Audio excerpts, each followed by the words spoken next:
Испания корольдігі бары да жоғы да бар. Жер көлемі жағынан Қазақстанның ширегіне де татымайды. Бірақ халық саны бойынша алда 47 миллионнан астам адам. Табиғи қазба байлыққа кенделеу, кен орындары сарқылуға шақ қалған. Сондықтан да Солтүстік Африкаға тәуелді. Ауыл шаруашылығы дамыған, туризмі түрленген. Дағдарысқа ажытып жібергені болмаса, испандықтар шалқып өмір сүре беретін беді. Испанияда ұлттық мейрам деген бар. 12 қазан. Бұл испан ұлтын ұлықтайтын күн болып белгіленген. Өте діндар халық бола тұра 90% католик. Халықтың 67% бір жынысты отбасыларды ресми түрде тіркеуді қолдағаны қызық. Бұны 8 жыл бұрын арнайы заңмен бекітіп, бір жыныстылардың бала асырауына мүмкіндік берген. Қазақстандық депутаттар мұндай адамдардың қылығын қылмыстық кодекске қылмыс ретінде енгізу керек деп әрекеттеніп жүрген тірлікке не үшін тоқталдым? Кейінірек түсінесіз.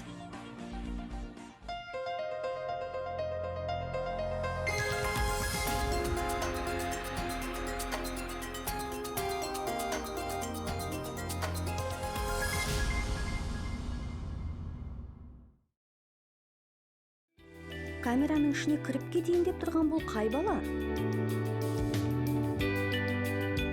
Мына испандық әйел кімнің баласын жетектеп жүр? Каталандық ер адамның көңілін кім босатты?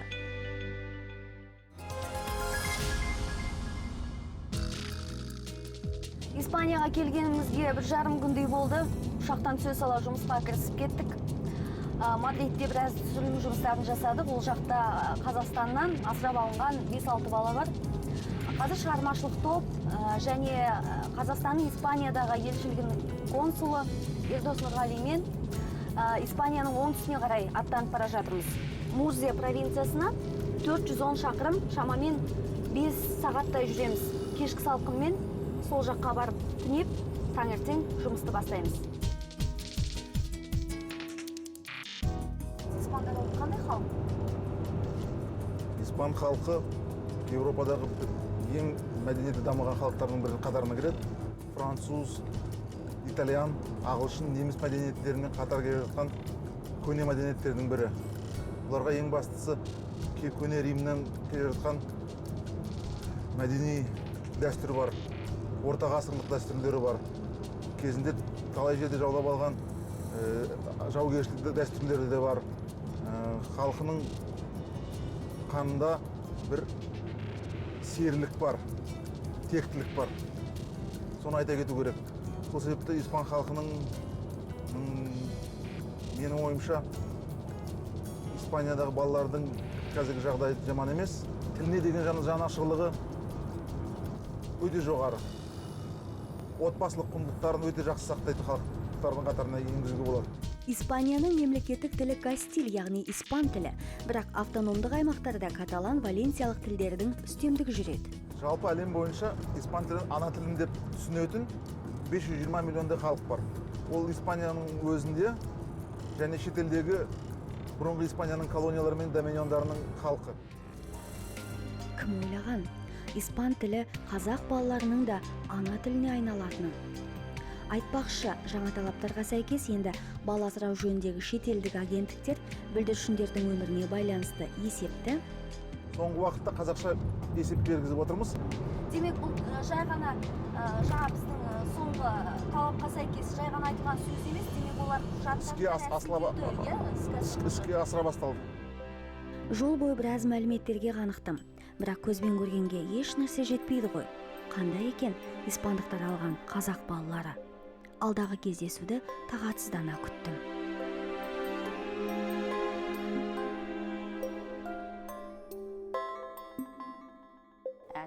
Ай, ой баламай, байқамайсың ба? Қазір дәке алып келейін. Шыдай тұр, е? Ya ves que no llora. Ya lo ves tú. Қолын кесіп алып, енді бізден ұялып, дымын шығармай тұрған бұл Оралдың жігіті. Марлен есімі, Ерманов, Нұржанұлы. 2006-сында маусымның 9-ында туылған. 4 жасқа дейін нөмірі 1-ші балалар үйінде анасы мен әкесін күтіп жүрді. Олар келмеді. Бірақ бір перзентке зар болған басқалар келді. Алып кетті. Қазір 7-ге толды. Оның жанында күйбеңдеп, айналып, толғанып жүрген мына испандық әйел, оның асырап алған анасы. Ол маған көмектескенді жақсы көреді. Менің көмекшім сол. Ақырындап кесе ғой. Былай кес. Анасының айтқанын екі етпей орындап тұрғанын қараш, бірақ жан тәтті, пышақ осып түскен бармағын жолатпай, басқа амалын жасауда. Ал кес, ақырын, жайлап тура. Бұл пияз адамды жылатады. Porque está muy grande. Неге мама жылатады? Así, te ayudo yo. Está Өйткені picado. пияз құрамында лакриматор деген көздің сұйық қабатын тітіркендіретін газ түріндегі органикалық зат бар. Латынша лакрима деген көздің жас деген мағынаны береді. Lávala. Ой, мама, қойшы. Адамдар тек пияз сорағанда ғана жыламайды ғой. Ой, ақылдым-ай менің. Табақты жуып жіберейік. Менің турағанымды табаққа сала ғой. Así, venga. О, қандай салат жасадың? Mira Қандай esta gamba мықтысың tan buena өзің, ә? estamos haciendo. Бәрін жақсы істейсің ғой. ¿Eh? Маған тартқан кішкентай ғана Venga, көмекшім echamos un poco менің. más de pimiento, que hay poco.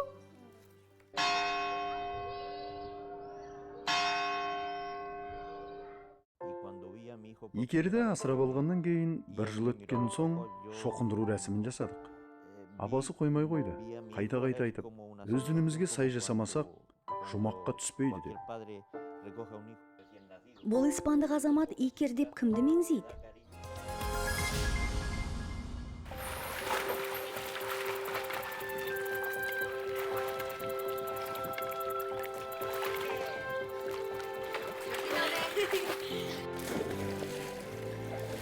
Ерланның қалай жүзіп жүргенін көріп жатсыздар ма? Тіпті мен бұлай жүзе алмаймын. Аяғым суда жүргенде жерге тимей қалса, бітті, шоши бастаймын. А ол керемет жүзеді екен. Егер 12 мүшесі сау бала болса, мен бұлай таң қалмас ем. En este momento Gerard es muy pequeño. Қатты қобалжыдық. Басын дұрыстай алмайтын еді. Кіп кішкентай болды. Асырап алған кезде біз білген жоқпыз ауруын. Contento porque Күйтақандай еді. Сол жағы ғана күдік туғызды. 9 meses creo. Қарағандылық дәрігерлер анықтай алмаған ауыр диагноз 10 айлық нәрестеге Испанияда тек 7 айдан кейін қойылды. Орталық жүйке жүйесі зақымданған, мидың оң сол жақ бөліктері дұрыс жетілмеген сал ауруы. Gisela, la madre y el Gerard. Алғаш осыны естігенде төбемізден жай түскендей болды. Жоқ, сіз ойламаңыз. Баладан бас тарту, қайта Қазақстанға өткізу деген біздің басымызға да келген жоқ. Lo cogí a Өз баламыз ғой. y cuando me vio a mí, Біздің қатты өкінгеніміз көп уақытты жоғалтып алдық. Егер оны дер кезінде емдегенде қазіргіден де жақсы болып кетер еді. y supongo que Оның los ынтасы, hombres también. ерік жігері мықты. Дәрігерлермен кеңесе отырып арнайы емдеу тәсілдері таңдалған. Сол аяғына операция жасалған. Қазір күнге дейін Ерланмен арнайы мамандар жұмыс істейді. Solo espera al papá para jugar, ¿no? Ойын баласы ғой. A la escuela también. Мені жұмыстан қашан келеді деп күтіп отырады. Екеуміз теннис ойнаймыз, футбол ойнаймыз. Алғаш кезде дәрігерлер бұндай диагноздағы балалар мүлдем жүрмейді, тек жатады деп айтқан. Ал менің ұлым төсекке таңылмай, шауып жүр, осыған қуанам. O sea, el pronóstico. Ол бәрін тез қағып алады. Машина, механика оған қатты ұнайды. Hay niños que tienen. Бірақ онымен жасты балалар оқи алады. Ол оқи алмайды. Сол жағы өкінішті. Ерлан оңайлықпен берілетін бал емес, шапшаңдығы көз ілестірмейді. 8 жасқа келді. Өз аяғымен жүреді, өз қолы өз аузына жетеді. Бәрің бірге Қазақстаннан келдіңдер ме? Маған келдіңдер ме? Сенің атың кім? Жанар? Ана аға кім? Еркебұлан.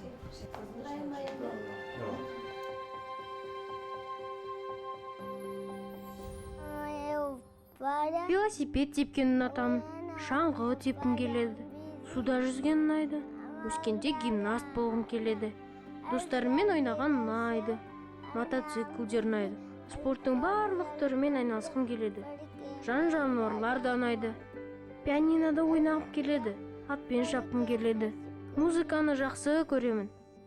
Ерлан арманын айтып тауыса алмай жатқанда испандық әйел маған жақындап құлағыма ақырын ғана сыбырлады. Өкінішке орай ұлымның мұның бәріне шамасы жетпейді. Ақыл есінің кемдігі де биыл әсіресе қатты біліне бастады.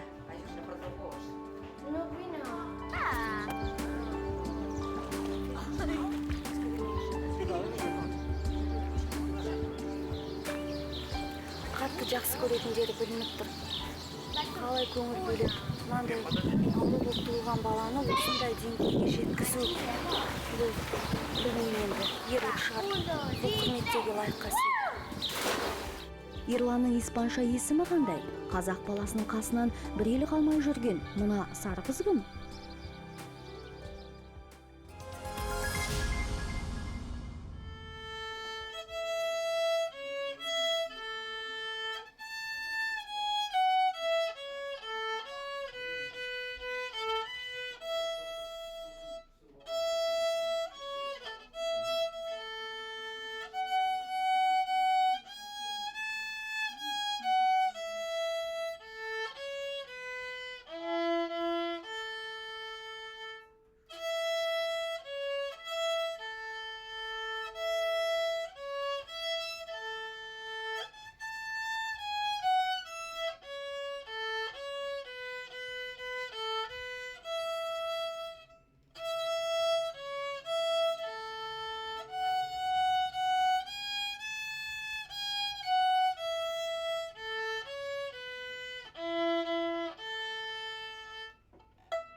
Жарайсың қызым.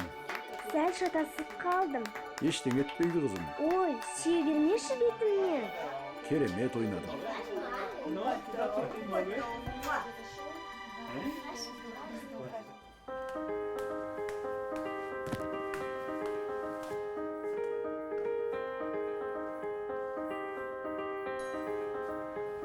Мына үйде де қазақтан қыз тұрады. Қазір кіріп танысамыз бірге.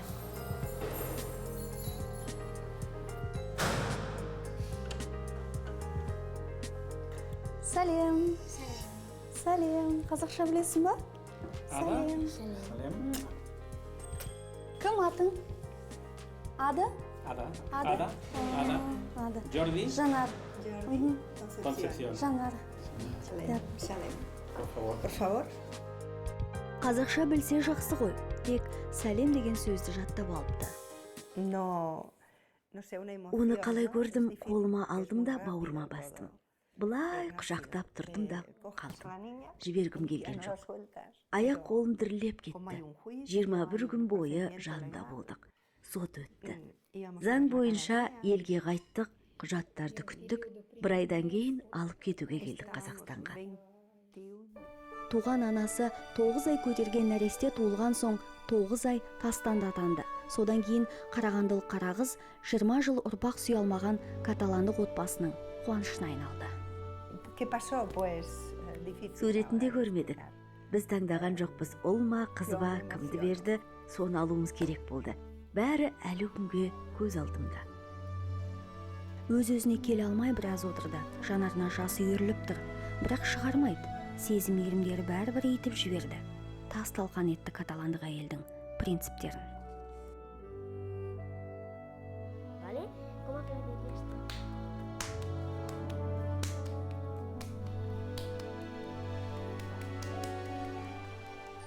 Әке, енді былай істейік. Ойнайықшы. Қолды былай қойып, саусақты ұстап қалу керек. Мен ұстатпаймын, ал сен ұстап қалуға тырысасың.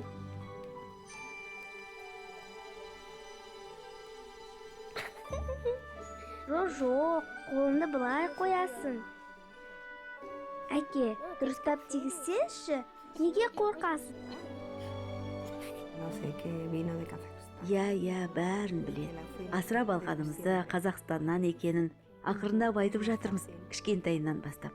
Ол біледі, Қазақстаннан екенін мақтан тұтады. Үйде үнемі қазақ елін әңгіме қыламыз. Ол теледидарда Қазақстанды көрсетіп жатыр. Қазақстанның туы осындай. Екі сөзіміздің бірі Қазақстан туралы. Сол жақтан әкелген фильмдер бар, теледидардан бағдарламалар, жаңалықтар болса, жазып алып көрсетіп жүрдік. Қазақстан біз үшін отанымыз. Біздің қызымыз дүниеге келген мемлекет. Осы сөз-ақ аңғартады біздің ниетімізді. Әсіресе футбол көргенде адаммен бірге Қазақстандық футбол командасына жанкүйер боламыз. Маған қазақтардың құсбегілік өнері, жылқының жауында ойнайтын қасиеті қайран қалдырады. Қарап отырсам, қанмен беріледі екен, қызым да сондай. Қазақтың қыздары сұлу ғой, қызым өскенде сіз сияқты әдемі болатын шығар. Toda esa serie de cosas. Ада, бұл испандық есім. Уақыты келгенде оған шын атын айтамыз. Әке шешесі туралы бәрін. Каталандық әйел қандай құпияны бүгіп отыр? Не үшін?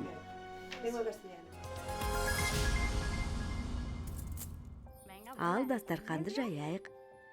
Табақ сәл кішкентай екен, жарайды енді. Ештеңе етпес. Қазір басқа табаға келейін. Жоқ, әлде осыны ала саламыз ба? Мә, мынаны мұнда қой. Ой, қалай ұқыпты істейсің, жаным сол менің. Марленнің қолының кесіп алған жері әлі сыздап тұр білем. Қасықтарды қойып жатқанда байқап қалдым. Бірақ қыңқ етпейді, емін ішіне тартып қояды. Ауырсынғаны түрінен көрініп тұр, беті қызарып кетіпті. Маматайым қолым ашып тұр, істемей-ақ қояйыншы деп айтпады. Салатты алып келе ғой, ортасына қой. Ой, менің балам қандай әдемі, қалай күшті жасады. Испанияның басқа аймағымен салыстырғанда осы Мурсияның халқы қонақжай келеді екен. Мына дастарханның басына қазақ баласының жақындары жиналған. Үлкенді ұлықтаулары бізге ұқсайды. Төрге апасы жайғасқан, әкесі, анасы, ағалары, апайлары. Қазақстаннан келген біздің ас үстімізге түсіп бәйек болды испандықтар. Икердің туыстары іздеп келді деп қуанып жатыр. Айтпақшы, Икер дегенім осы, Марлен деген жігіт. Жасы 7-де. Икер испанша есімі. Оның нені сүйсініп жеп отырғанын аңғардыңыз ба? Теңіз деликатестері. Ет жеп өскен біздерге таңсық ас Икердің сүйікті тағамы. Испаниялық туыстарым жұлдыз құртты жеп көріңдер деп қоймады. Ауыз тимесе сыйламағандық болып табылады екен бұл жақта да. Даяшы мен аспазшы да қайта-қайта келіп табағымызға қарап, ыдыстарды саңғырлатып кетеді. Бұл өздеріне назар аудару үшін, алғыс білдіру үшін жасалады екен. Қызық. Бір жақта адам неғұрлым күнде күйіп қарайған сайын сұлу деп есептеледі. Икер де қап-қара әп-әдемі өзі. Бізге ұқсап кетті.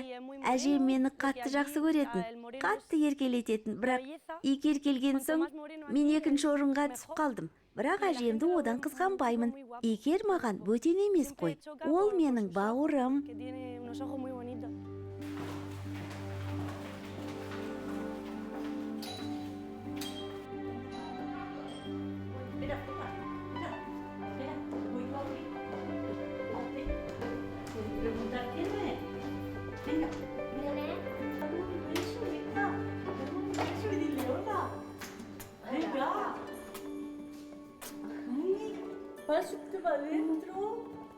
Мынау саған біздің Қазақстан ұлттық арнасынан сыйлық.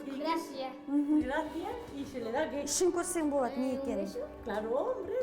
Не қазір саған көрсетіп жіберейін. Міне, мына жерде диск. Бұл аудио кітап. Қазақша Ғабит Мүсіреповтің ұлпан шығармасы. Тыңдайсың. Мынау тоқылдақ. Музыкалық аспап. Ұлттық музыкалық аспап. Mira, ay, qué cosa más bonita te han traído. ¿Y qué se dice? Gracias. ¿Y qué será? Un beso. Ah, venga, así.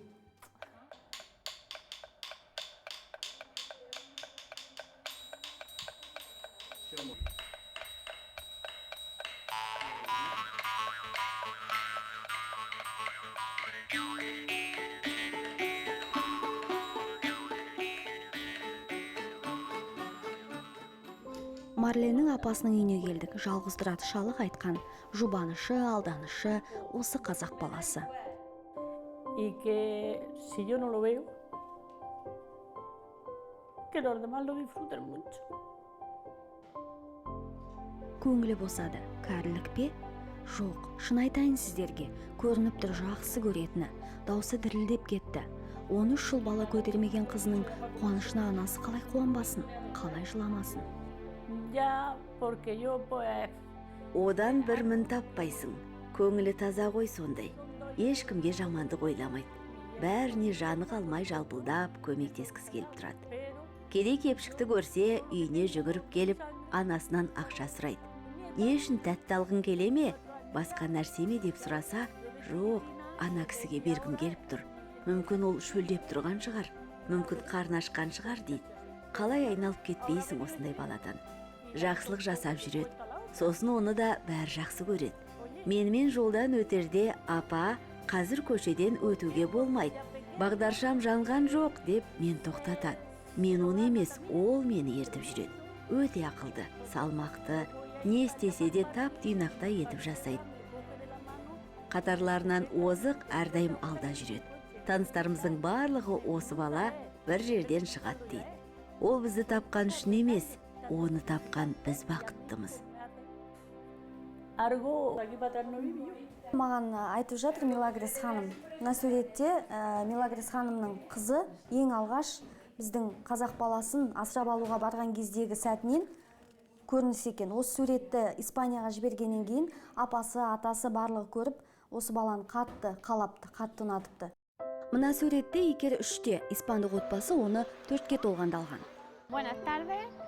Құдайдың құтты күні жаратушыға табынамыз. Бізге осындай баланы бере салғанына, бақ бергеніне, біз ұлымызға материалдық тұрғыда бәрін бере аламыз. Бірақ оның бізге деген көңіліне еш нәрсе тең келмейді. Одан алатын күшті, махаббатты, қамқорлықты, оның күлкісін бағалайтын бұл дүниеде ақша жоқ. Икер келгелі, өміріміз түбегейлі өзгерді. Араласатын достарымыз көбейді. Ол үшін бәріне даярмыз. Тіпті өскенде Қазақстанға барып тұрамын десе, дүние мүлікті сатып, баламызбен бірге кетеміз. Фурхенсе мырза, сіз ең алғаш Қазақстанға барып, баланы асырап алуға барған кезде қандай сезімде болдыңыз? Көтердім, кеудеме бастым, ол да мені жатырқаған жоқ. Әйелім алғанда жылауын қоймаған. Мені алып ем, тынши қалды. Көзіме тесіліп қарап қалды. Оны құшақтағанда сездім, жаңа туған балам сияқты болды. Өне бойымның барлығы мұздап сала берді.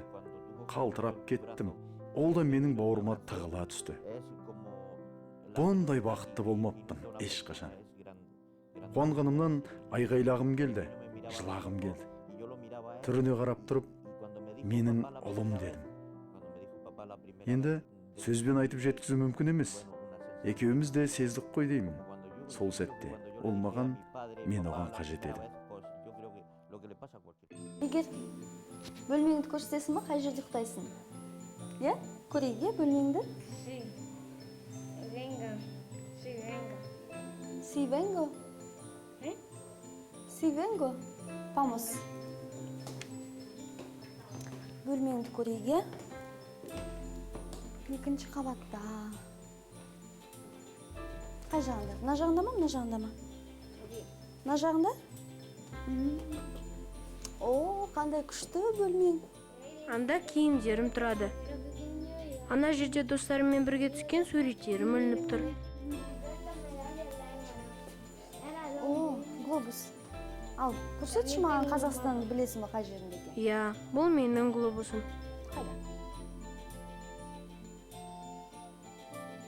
Міне, мына жерде мен оны білмейді дейсіз бе? Өте жақсы білемін.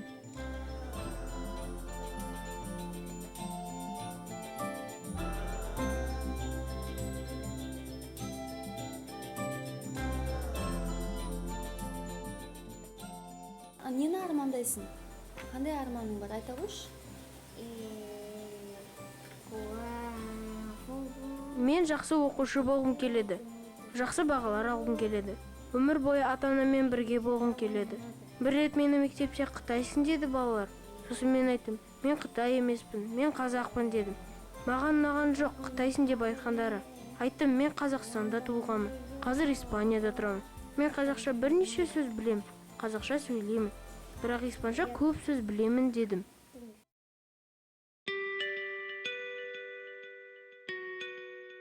Ұшы сүйірленіп кеткен таулар алыстан мемондалайды. Испандық таулар біздікіне ұқсамайды. Ар жағында қазақ балалары қалып барады. Олар да таулар сияқты. Испандық таулар сияқты. Бір кем дүние.